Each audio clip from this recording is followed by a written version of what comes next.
Mother Shipton was reputedly born in the cave next to the dropping well at Knaresborough in 1488. She was born Ursula Sontiel and supposed to be the daughter of Agatha Sontiel, who had a liaison with the devil. The devil gave her powers to see into the future and to foretell many happenings which have since come to pass. She married a man called Toby Shipton at the age of 24 and went to live near York, and after that time didn't live in Knaresborough anymore. She continued to do her prophesying, which was mainly done from the York area, and a lot of her prophecies were about York. The dropping well was first put on exhibition in 1630, but my family became involved very much later, at the turn of the century, in about 1897. In 1915, my great-grandfather bought the dropping well and the Mother Shipton Inn when it came up for sale. It had previously been in the ownership for hundreds of years of the Slingsby family, who were forced to sell it to meet the costs of a court case.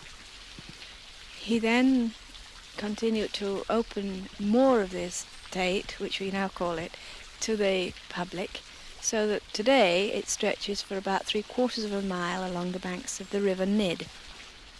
It has been run successively by various members of the family, and I have been running it for the last 13 years.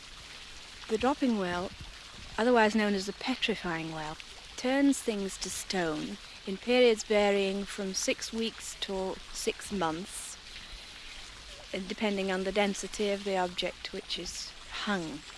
Normally we have about 34 objects hanging at any one time, and they are anything that's porous, from a glove to a baby's first booty, right to stuffed animals and great teddy bears. The teddy bears get terribly heavy and can weigh 100 weight when eventually they're turned to stone. The objects have to be wired with copper because other kinds of metal corrode and collapse. We're always pleased to have anything left by visitors that's porous. We usually rely on the homemade soft toys, left sometimes rather reluctantly by children. And if we haven't already got dozens of the same object, we'll use it. Otherwise, I'm afraid there'd be rows and rows of socks and pieces of knitting.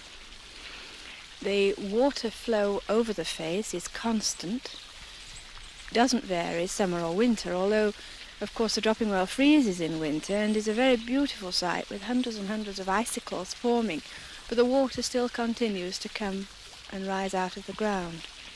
The water that turns objects to stone in the dropping well has up to 40 elements.